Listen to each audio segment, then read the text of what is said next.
Hello, LMO teachers. I noticed that many of you put in your Google Classroom assignments attachments that are PDFs. And this works fine if you want your kids to download it, print it, do the work, and have their parents take a photo and upload it. I have gotten some emails from families asking, how come we can't just do it directly on the computer? And the truth is, you can. But with a PDF, it takes a little bit of manipulation. But it's very easy to do. I think there are two types of PDF documents that you might want to use this with. Let's say you have a short reading passage and maybe you're going to ask the students to underline all the dialogue in it. I don't know, that might be a upper grades thing where you just highlight instances where there is, quotation marks with dialogue in, or maybe you're doing vocabulary word study and you want to use a graphic organizer of the Frayer model. Locate the PDF that you want. You are going to take a screenshot of that PDF because we need it in the format of either a JPEG or a PNG file. And then we're going to upload that as the background on a Google slide. And the reason we're putting it as the backdrop is so that kids won't accidentally delete it. So let's get started. Let's say I am going to make a new assignment. So I'll go to my classwork tab. I'll click create. I'll click assignment and I'll call it today's reading passage. I'll put instructions, read this passage and underline all the dialogue. I'm not going to grade this. I'm going to give it to everybody. Now I'm going to have to add a document and I want to add it from Google Drive. So before I can do that, I need to create the document. You could click create here and do slides right here. We'll go back to Google Drive. And if you click new, click slides, and you'll create a new blank slide. Another trick is if you right click on the slide and choose apply layout and then choose blank, then you have a blank slide. That's what I consider to be the fastest way to do that. And so now I'm going to go find the PDF, take a screenshot of it, and then upload it here as my backdrop. Since this one is going to be a reading passage, I probably don't want it in landscape mode.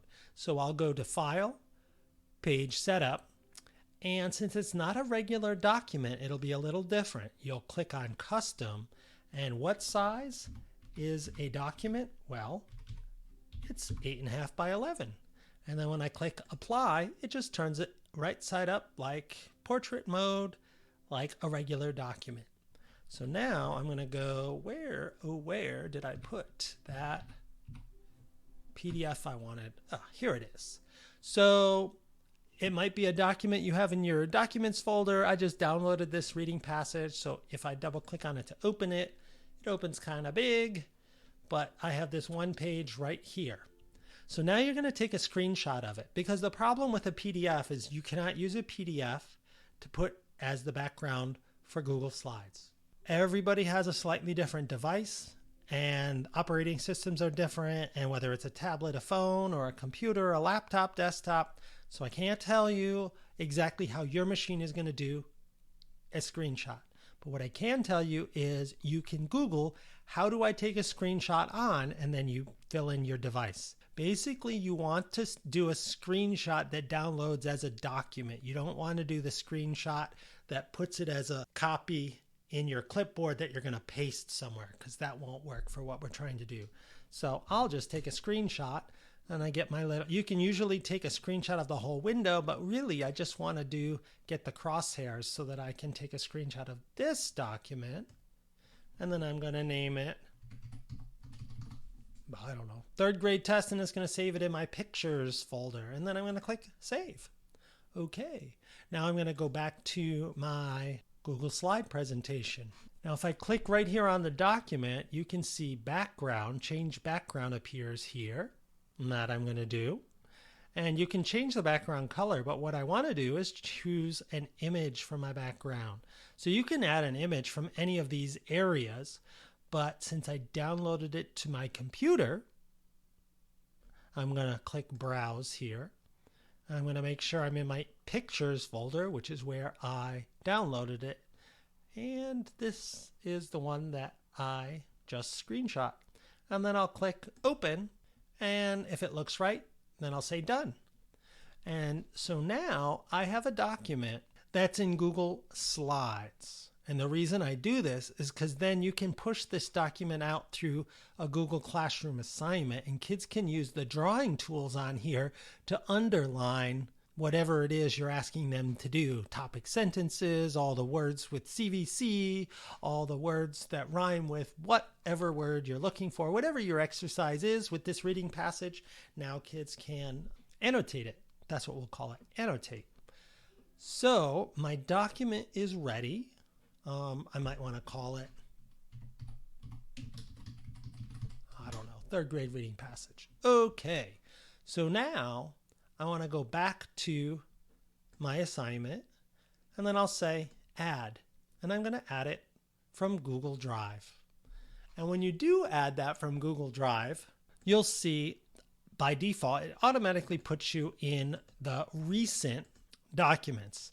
If you don't find it, you can search for it here, and notice this little caret here.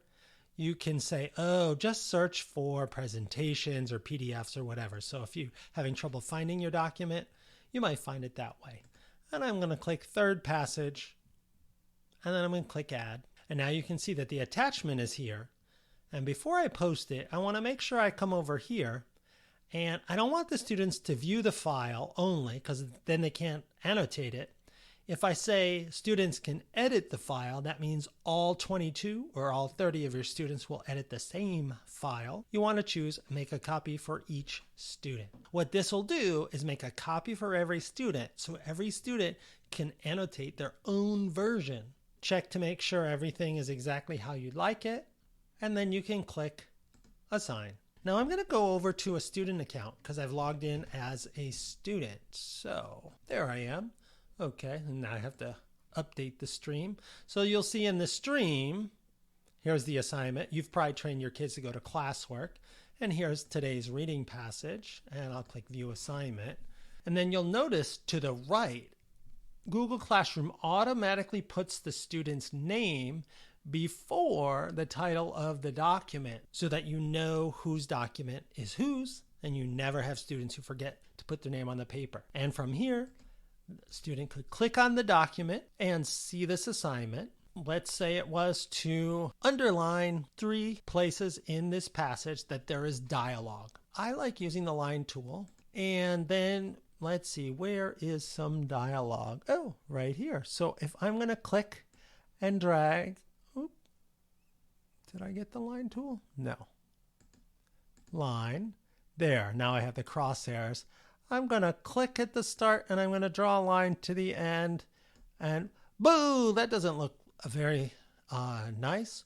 But now that I've drawn my line, I can say, oh, I want this line to be yellow. Then I can say, ooh, I want this line to be kind of big so it really stands out. And then you can, when you select the line and you have these blue dots at each end, you can resize it if it's a little too long. And then if you click off of it, you can see, oh, yeah, the student has done that. And if the student wants to edit it some more, they just click on the line and they can adjust this, whatever you want them to do. And unfortunately, I don't think it remembers your line choices. So if you want them to underline a few things, they're going to probably have to do that for each time. Oh no, there it goes. It remembers it. And you'll notice it's not transparent. So if you overlap the words, you won't be able to see the words, but that's probably okay. But you can also click on it and you can drag it down with your mouse if you want. But once it's selected, you can also nudge it down by pressing the up or down arrows. And if it jumps too much, you can hold the shift key down while you're pressing the arrows and it just moves 1 pixel at a time. And then you can pass out a document that you want your kids to annotate just like that. I'm back in my teacher account because I want to show you one other trick that you might try as well. Let's say you want a graphic organizer and you want kids to type in it. So I'll add another assignment and I'll call it, I don't know. Let's say you're going to use a Frayer model vocabulary graphic organizer. Same thing. I did a Google search for Frayer model and then in images, and then I have different versions of this Frayer model. And let's say this is the one that I wanted to use. So this is a little bit of a quick and dirty tip. If you right click or control click on it, you can say save image as. And notice that when you do this, the file extension is PNG. That's an image file. We can use PNG or JPEG files as background images on slides. So I'm going to take this model and I'm going to download it. I'm going to put it in my downloads and I'll click save. Then I'm going to go back to Google Drive and I'm going to click new and I'm going to click slides. I'm going to make this a blank slide and I'm going to keep it in landscape mode because my graphic organizer will probably fit better as a graphic organizer. This time I'm going to say background. I'm going to say choose image, upload. So I'm going to, if I click browse, it's going to search my file on my computer. Last time it was in pictures, but because I downloaded this from the internet, I'm going to click on downloads and here's my Frayer model and you can see the doc is here. If that's the right one, click open and then click done. And then it's the background and I'll just call this Frayer and I'm going to do the same thing. So Frayer model vocabulary study, I want to add something and I'm going to add it now from Google Drive. And I'm in recent, so that should be my most recent document.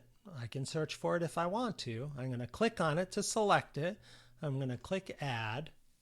You can see that it puts the attachment here. Remember, I don't want students to view or edit the file. I want to copy for each student. And you can adjust any of this however you need it. And then click assign. Now you can see this assignment is here.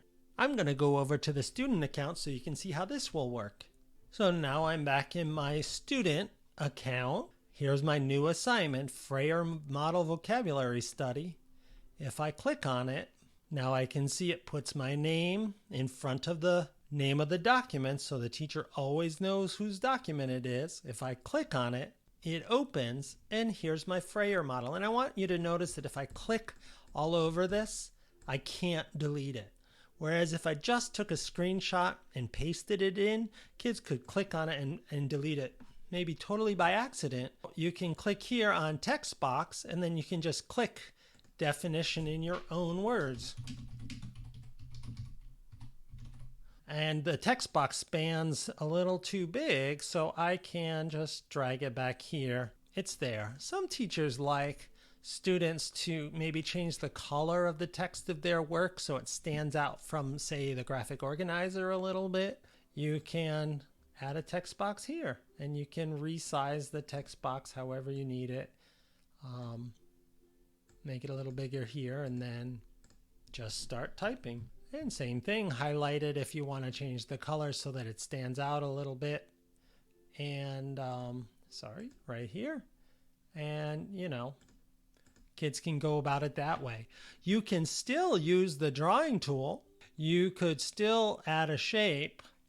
Let's see, maybe for examples, this is kind of cool because you could say insert image and you could say search the web. And then over here you might say, I don't know, let's say it was a dog of some sort. And then you double click on the dog and then it's going to add that picture into your document, and it's too big, but you just grab the corner and make it a little bit smaller, and then you could have a couple of picture examples.